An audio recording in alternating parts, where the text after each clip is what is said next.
안녕하세요. 사연을 부탁해입니다. 오늘의 사연을 소개하겠습니다. 주말 아침 평온한 침묵을 깨트리는 둔탁한 소음이 현관문을 때렸습니다. 꿈속을 헤매던 제 의식이 갑작스럽게 현실로 끌려 나왔어요. 자기야, 어머님 아버님 오셨나 봐. 다급히 몸을 일으켜 남편의 어깨를 흔들어 깨웠습니다. 남편의 미간 사이로 깊은 주름이 파였어요. 억눌린 분노가 그의 표정 구석구석에 스며들어 있었지만 애써 참고 있다는 것이 느껴졌어요. 침대 모서리에 걸터 앉은 남편이 깊은 한숨을 토해내는 순간에도 밖에서는 끈질기게 문을 두드리는 소리가 이어졌습니다. 시부모님 두 분만의 독특한 습관이었어요. 멀쩡한 초인종은 외면한 채 언제나 주먹으로 문을 두드리며 남편의 이름을 외치곤 했습니다. 결혼 초기부터 계속된 일이라 초인종을 눌러달라고 정중하게 부탁드렸던 적이 있었습니다. 하지만 그 요청이 오히려 심기를 불편하게 했던 모양인지 더욱 의도적으로 문을 두드리기 시작했어요. 자기야, 얼른 나가봐. 알았어. 여전히 찌푸린 얼굴로 남편이 현관으로 향했고 저도 그 뒤를 따랐습니다. 문이 열리자마자 시어머님의 날카로운 목소리가 공기를 갈랐어요. 빨리빨리 나와야지. 대체 뭐하고 있는 거니? 엄마, 문 두드리지 말고 초인종 누르라고 몇 번이나 말했잖아요. 멀쩡히 초인종이 있는데 왜 문을 두드리는 거예요? 초인종보다 문 두드리는 게 더 잘 들리니까 그렇지. 옆집도 있는데 주말 아침부터 이러면 얼마나 시끄럽겠어요. 지금이 아침 8시인데 아직까지 자고 있는 게 더 이상한 거지. 니들도 설마 지금까지 잤던 거니? 오늘 주말이잖아요. 근데 아침부터 웬일이세요? 남편의 목소리에 신경질이 묻어났습니다. 그의 시선이 시부모님을 향해 날카롭게 꽂혔는데요. 평소 시부모님 두 분 사이가 좋지 않기로 유명했지만 기이하게도 우리 집에 올 때만큼은 항상 동행하셨어요. 그날도 마찬가지였습니다. 두 분이 나란히 소파에 자리를 잡고 앉았어요. 니들 고모 말이야. 들어보니 그렇게 악착같이 돈을 벌더니 건물을 샀다는 거야. 사람들이 진짜 해도 해도 너무하지 않니? 고모가 건물을 산 게 뭐가 너무하다는 거예요? 친척들한테 그렇게 인색하게 굴면서 자기들은 엄청 큰 상가 건물까지 샀으니까 하는 말이잖아. 돈도 있는 사람들이 어쩜 그렇게 인색할 수가 있어. 천벌을 받을 거라니까. 시어머님 얼굴이 울그락불그락 변해갔습니다. 시고모님에 대한 시어머님의 감정은 늘 불만투성이었어요. 그날도 시어머님의 입에서 기막힌 말이 흘러나왔습니다. 전에 우리가 집 산다고 돈 좀 보태달라고 했는데 돈이 있으면서 딱 잘라서 없다고 했잖아. 그런 상가 건물 살 정도면 그 정도 돈은 아무것도 아니었을 텐데 사람들이 어쩜 그럴 수가 있어. 엄마가 100만 원, 200만 원 보태달라고 한 것도 아니고 몇 억을 보태달라고 했다면서 그게 말이 되는 소리예요? 돈을 맡겨놓은 것도 아니고 그냥 돈을 달라고 하는 것 자체가 오히려 이상한 거죠. 그때 그 집 샀으면 지금쯤 떵떵거리고 살았을 텐데 니들 고모 때문에 못 샀잖아. 사람 욕심이 끝이 없다고 하더니만 자기들은 그런 건물 사면서 어떻게 우리는 나몰라라 할 수가 있어. 내가 천벌 받으라고 빌고 또 빌 참이야. 시어머님뿐만 아니라 시아버님의 표정에도 불만이 가득 서려 있었는데요. 아무리 잘 사는 친척이라고 해도 집 사는데 돈을 그냥 내놓으라고 요구했다니 시고모님 입장에서는 얼마나 당황스러웠을까 하는 생각이 스쳐 지나갔어요. 결국 남편이 더 이상 참지 못하겠다는 듯 짜증 섞인 목소리로 두 분의 등을 떠밀듯 말했습니다. 우리 나가야 하니까 그만 가보세요. 우리가 여기까지 왔는데 가긴 어딜 가. 오늘 우리랑 같이 밥 먹으면서 시간 좀 보내자. 내가 기가 막힌 맛집을 알아놨거든. 오늘 장모님 생신이라 가봐야 해요. 그만 가주세요. 오늘이 안사돈 생일이니? 시어머님의 시선이 저를 향했어요. 네, 오늘 엄마 생신이라 식사 약속이 있어요. 그래? 그럼 우리도 같이 가자꾸나. 순간 시어머님의 입에서 믿기 어려운 말이 튀어나왔습니다. 어리둥절한 채로 그 자리에 굳은 채 서 있었는데요. 남편이 버럭 소리를 질렀습니다. 말이 되는 소리를 해요. 우리 준비하고 나가야 하니까 빨리 가보세요. 남편이 다시 한번 두 분을 재촉하자 그제서야 시부모님이 투덜거리며 집 밖으로 발걸음을 옮겼습니다. 두 분의 발걸음 소리가 사라져가는 것을 확인한 순간 남편의 입에서 긴 한숨이 흘러나왔습니다. 자기한테 너무 미안해. 아니야, 난 괜찮으니까 신경 쓰지 마. 땅이 꺼질 듯한 남편의 한숨 소리에 제가 급히 손사래를 쳤습니다. 나를 낳아주신 부모님이지만 정말이지 너무너무 창피해. 어떻게 저런 생각을 하는 건지 이해할 수가 없다니까. 살아오신 환경이 달라서 그런 거 아닐까? 그렇다고 하기에는 고모랑 너무 다르잖아. 아버지랑 고모가 한 뱃속에서 나왔는데 저렇게 다른 게 이해가 안 된다니까. 사실 전에 나 대학 합격했을 때 말이야. 내가 고종사촌 형들보다 좋은 대학에 합격을 했었거든. 근데 합격자 발표 나자마자 부모님이 나를 데리고 고모네 집으로 간 거야. 고모님 댁으로 가다니? 혹시 자랑하시려고 그랬던 건가? 차라리 자랑하려고 그랬던 거면 낫지. 가자마자 내가 연세대에 합격했다고 하면서 고모한테 뭐라고 했는 줄 알아? 뭐라고 했는데? 남편의 목소리에 씁쓸함이 배어났습니다. 좋은 학교 갔으니까 대학 학비를 내달라고 하는 거야. 설마 진짜라니까? 다짜고짜 찾아가서 내가 연세대에 합격했는데 학비가 비싸니까 잘 사는 고모가 좀 도와줘요. 이랬다니까. 그날 고모랑 고모부 표정이 지금도 잊혀지지가 않아. 두 분 표정이 뭐 씹은 듯한 그런 표정이었거든. 남편의 눈빛에 그날의 당혹감이 고스란히 남아 있었습니다. 그래서 어떻게 됐어? 당연히 고모가 거절했지. 그랬더니 그 자리에서 엄마가 울고불고 하면서 우리 아들이 고모네 애들보다 좋은 학교 들어가서 부러워서 그러는 거냐. 돈 많은 사람들 보면 남한테 기부도 한다던데 조카한테 그 정도 돈 기부도 못하냐고 하면서 고래고래 소리를 질러댔다니까. 아버님은 안 말리셨던 거야? 아버지도 큰 소리로 소리치고 난리를 쳤는걸. 정말?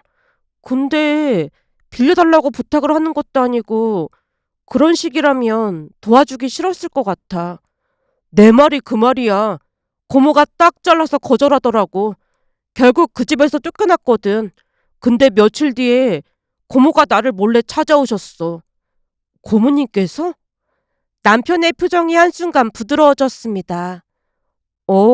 나한테 학비를 주시면서 하시는 소리가 대학 4년 내내 학비 보태줄 테니까 부모님한테 절대 알리지 말라고 하시면서 절대 부모님처럼 살면 안 된다고 하셨어.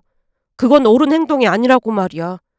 처음에는 안 받겠다고 거절했더니 고모가 비밀만 지키라고 하시면서 대학 졸업할 때까지 돈을 보내주셨어.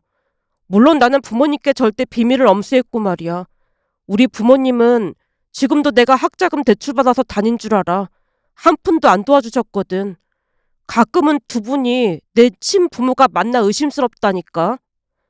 남편의 얼굴에 복잡한 신경이 그대로 드러나 있었습니다.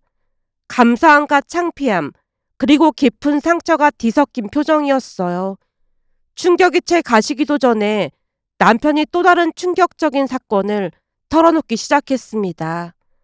내가 부모님한테 큰 충격을 받았던 적이 한 번 더 있었는데 어느 날 TV를 보다가 어떤 여자가 비 오는 날 미끄러지는 바람에 계단에서 굴러서 크게 다쳤다는 뉴스가 나온 적이 있었거든. 그때 거기 바닥이 뭔가 잘못돼서 미끄러졌던 걸로 기억이 나는데 그날 어마어마한 충격을 받았어. 왜? 무슨 일이 있었는데 그래? 제가 마른 침을 삼키며 남편을 바라보자 남편 입에서 더욱 믿기 힘든 말이 터져나왔습니다.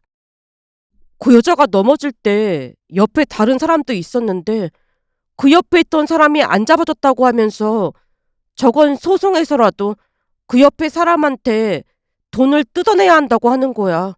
그 말 듣는데 온몸에 소름이 돋더라고. 대부분은 그런 생각을 못 하잖아. 근데 두 분 다 그게 맞다고 어떡하든 옆에 사람한테 돈을 뜯어냈어야 했는데 멍청하다고 대화를 나누고 있더라니까. 남편의 목소리에 절망감이 스며들었습니다. 난 우리 집이 가난한 건 창피하다고 생각해 본 적이 없거든. 근데 그런 부모님 모습 보면서 너무너무 창피했어. 그래서 더욱 바르게 살아야겠다는 생각에 공부도 열심히 했던 거야. 암튼 우리 부모님이지만 진짜 창피할 때가 한두 번이 아니야. 자기한텐 너무 미안해. 아니야. 그래도 자기가 중간에서 잘해줘서 난 크게 힘들 거 없는 걸. 얼른 준비하고 나가자. 제가 화제를 돌렸고 남편이 우울한 표정으로 외출 준비를 하기 시작했습니다. 그런 남편의 어깨가 유독 무거워 보였다고 해야 할까요? 남편의 심정이 어떨지 짐작이 가고도 남았는데요. 시부모님은 여느 평범한 부모님들과는 사뭇 달랐습니다. 결혼 후 함께 식사를 하던 중 놀라운 말이 터져나온 적이 있었어요. 내 친구가 결혼하기 전에 본색을 드러내서 딸이 파혼당했잖니. 우리도 그게 걱정돼서 엄청 노력했잖아. 시어머님의 말에 남편이 즉각 응수했습니다. 엄마 아버지가 상견례 때 평소 성격대로 하셨으면 저도 파혼했겠죠. 우리가 그 정도는 아니지. 더하면 더했지 덜하지 않으니까 앞으로 현서한테 조심해 주세요. 이제 우리 며느리인데 우리가 조심할 게 뭐가 있어. 고부관계라 할지라도 조심해야 문제가 생기지 않을 테니까 조심해달라는 거잖아요. 결혼 전에 우리도 그 정도 노력을 했는데 이제부터는 우리가 아니라 며느리가 조심해야 하는 거지. 안 그렇니? 시어머님의 시선이 제게로 이동했는데요. 마치 동의를 구하는 듯한 눈빛이었습니다. 아, 네, 어머님. 우리가 어른인데 당연히 니들이 우리를 신경 써야지. 그건 그렇고 우리 때는 다들 애를 둘셋씩 낳아서 키웠어. 현서 너도 남매잖니? 제가 어색한 미소를 지으며 고개를 끄덕였습니다. 근데 우리는 하나만 낳아서 잘 기르자. 그런 심정으로 더 이상 안 낳은 거야. 그러니까 애를 하나 더 낳을 수도 있었는데 준영이만 잘 키우자는 생각으로 하나만 낳았다 그 말이야. 그러니 앞으로 우리한테 잘해야 한다. 우리 같은 부모가 어딨겠어. 남편이 어이없다는 듯 날카롭게 반박했습니다. 둘을 낳아도 키울 능력이 안 되니까 그런 건 아니고요. 넌 무슨 말을 그렇게 해? 내 친구들은 다들 부모님이 대학 학비 내줘서 편하게 다녔는데 저는 지금도 학자금 대출 갚느라 허리가 휘니까 하는 말이잖아요. 현서가 저랑 결혼해준 게 기적이라니까요. 네가 연세대를 나왔는데 기적은 뭔 놈의 기적이야. 현서도 성균관대 나왔는데 학벌 차이가 얼마나 난다고 그러세요? 연세대랑 성균관대는 많이 다른 거지. 별반 차이 없고요. 이런 저랑 결혼해준 게 오히려 기적이죠. 그러니까 앞으로 현서한테 뭘 기대하고 바라지도 마세요. 저랑 결혼해준 것만 해도 고마울 뿐이니까요.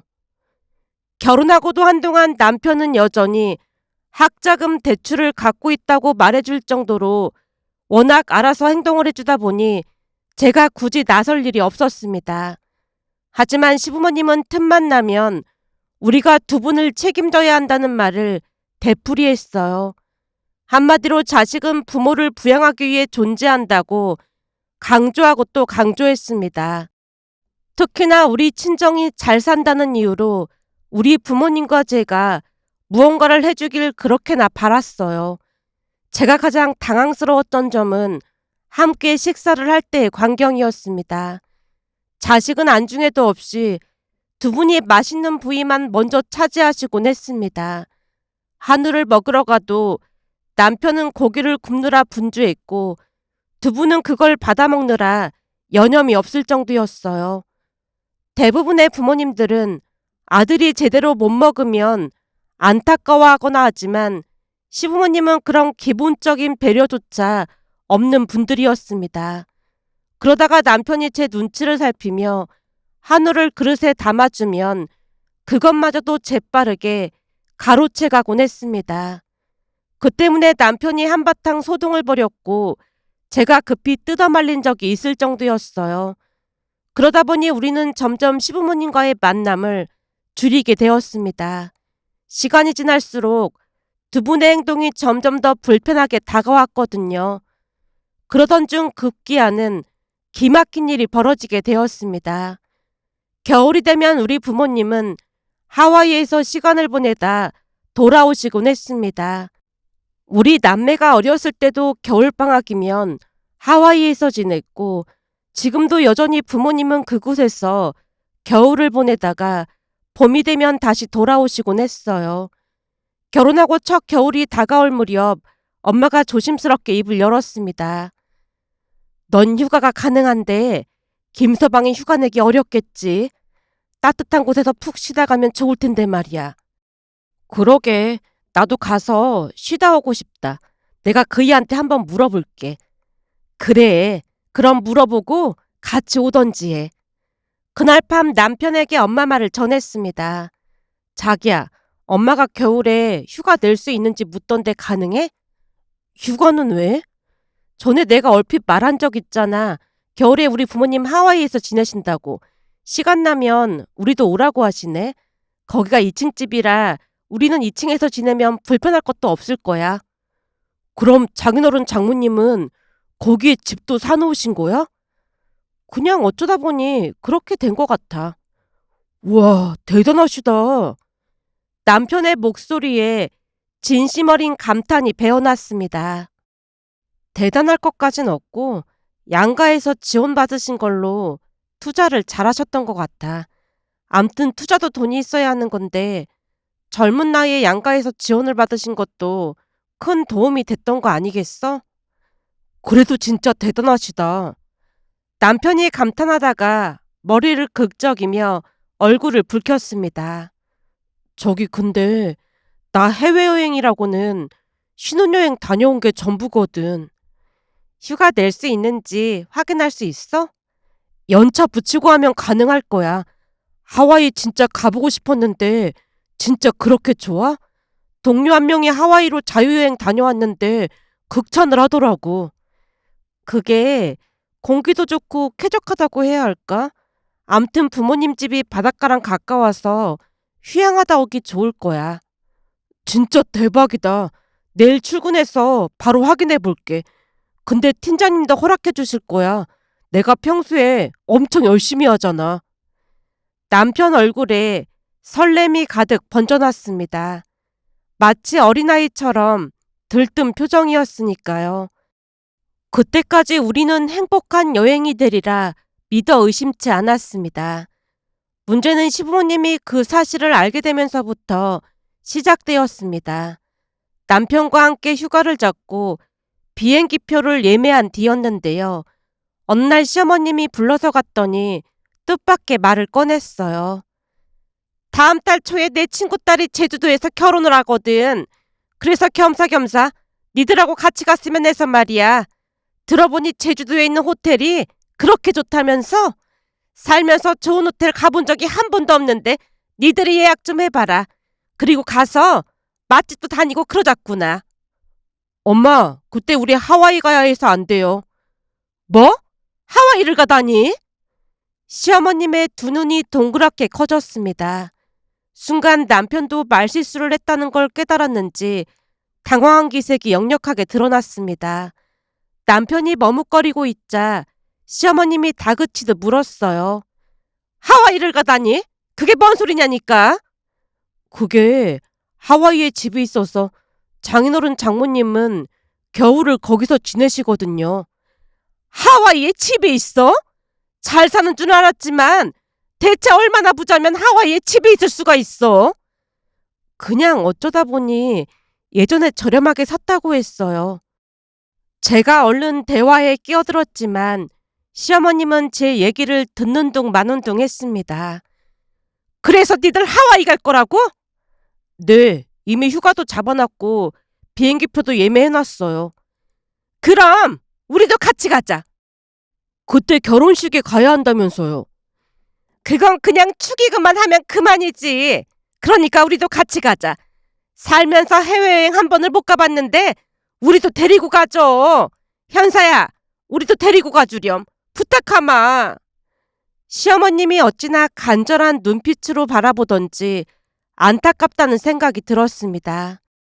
하지만 두 분의 성격을 익히 알고 있던 터라 여전히 망설이고 있자 시어머님이 끈질기게 부탁을 이어갔어요.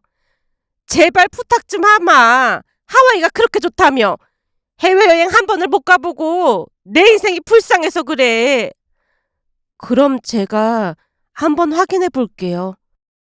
제 말에 두 분은 이미 하와이 여행을 기정사실로 받아들인 듯 해 보였습니다. 그날 엄마에게 상황을 말씀드렸더니 괜찮다고 답했고 결국 우리는 시부모님과 함께 여행을 떠나기로 결정했어요. 동행이 확정된 후 남편의 표정이 말이 아니었지만 제가 애써 달래며 설득했습니다. 그렇게 비행기표를 알아보고 있던 차에 시어머님이 또다시 넘지 말아야 할 선을 넘어버렸다고 해야 할까요? 며칠 뒤 전화가 걸려왔거든요. 예, 내가 하와이 간다고 자랑자랑을 했더니 내 동생도 같이 가고 싶다고 하지 뭐니. 내 동생도 해외여행 한 번을 못 가봤는데 같이 가면 안 될까? 워낙 조용해서 있는 티도 안 날 거야. 내가 이렇게 부탁 좀 하마.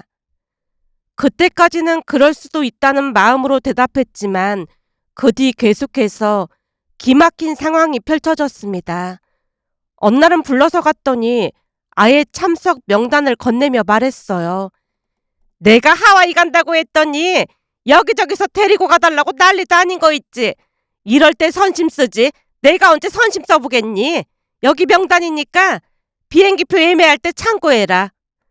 그런데 명단을 확인해 보니 무려 5명이나 되었어요. 결국 남편이 폭발하고 말았습니다. 엄마, 설마 5명 비행기표를 우리한테 내라는 거예요? 현순의 집에 돈도 많은데 그 정도는 도와달라고 해봐. 하와이에 집도 있는데 그 정도는 껌값일 거 아니야. 그때 고모가 왜 그런 말을 했는지 알겠네요. 갑자기 고모 얘기는 왜 꺼내고 그래? 그때 고모가 뭐가 잘못됐는지 모르는 것 자체가 문제라고 했잖아요. 두 분이 하는 행동 보니까 고모 심정이 이해가 되네요.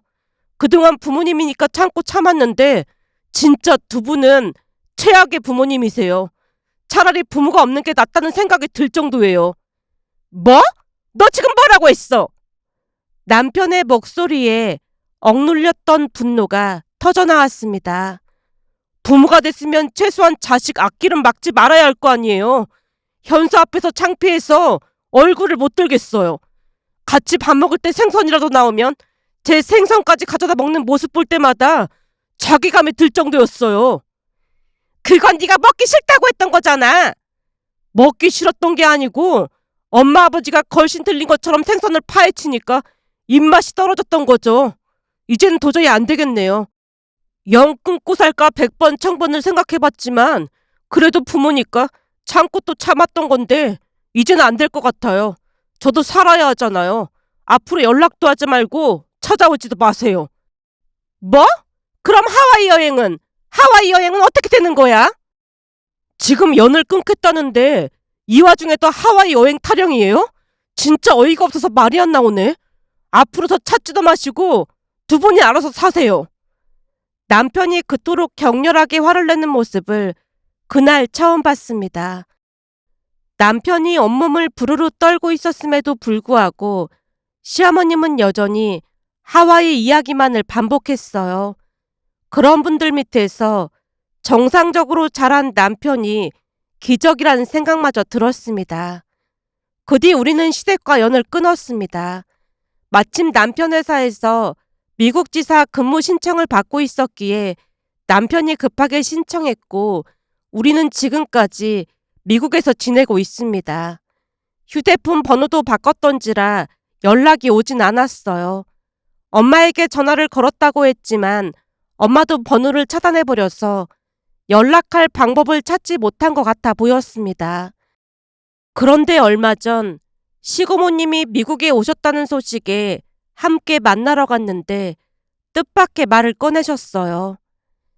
그날 네 눈빛 보면서 넌 다르다는 걸 알았어. 그래서 내가 따로 너를 만나서 학비를 내줬던 거야. 그리고 취업하자마자 네가 바로 학비를 보내왔잖니. 그 모습 보면서 내 눈이 틀리지 않았음을 확신했어. 고모님의 목소리에는 오랜 세월 지켜본 사람만이 가질 수 있는 깊은 애정이 스며 있었습니다. 제가 이렇게 잘 사는 게 다 고모 덕분이에요.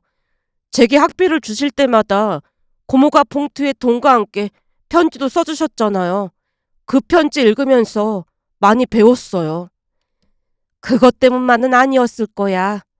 왜냐면 아무리 좋은 소리를 해줘도 바뀌지 않는 사람도 많거든. 근데 그날 우리 집에 왔던 네 눈빛에서 창피함 같은 것이 느껴지더구나. 그 모습 보면서 얘는 가르치면 잘 클 수 있겠다 싶었어. 고모님의 표정이 한순간 부드러워졌습니다. 마치 당신의 선택이 옳았다는 것을 확인한 듯한 따뜻한 미소였어요. 잘 커져서 정말 고맙구나. 그리고 현서도 우리 생일 잊지 않고 챙겨줘서 고맙다.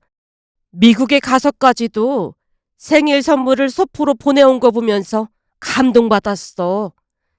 부모님께서 은혜를 입었으면 잊지 말아야 한다고 늘 말씀하셨거든요. 항상 감사하는 마음으로 살겠습니다. 제 말에 고모님의 눈가에 잔잔한 웃음이 번져났습니다. 준영이가 아주 좋은 사람을 만나서 다행이야. 그런 환경 속에서도 잘 자라줘서 고맙다. 그리고 부모와 등을 지고 사는 게 쉬운 일은 아니겠지만 난 잘했다고 생각한다. 앞으로 네 인생을 살도록 하렴. 그 말에 남편의 눈에서 눈물이 비오듯 쏟아져 내렸습니다. 남편의 어깨가 작게 떨리며 흘러내리는 눈물 한 방울 한 방울이 얼마나 많은 아픔을 담고 있는지 그제서야 온전히 이해할 수 있었습니다. 그동안 얼마나 목마르게 진짜 부모의 사랑을 갈망했을까요? 자식의 행복을 생각해주고 걱정해주는 그런 평범하고도 당연한 사랑을 말입니다. 살면서 바른 어른 한 분만 있어도 아이가 올바르게 자랄 수 있다는 생각이 스쳐 지나갔습니다. 남편에게는 고모님이 바로 그런 존재였을 테니까요.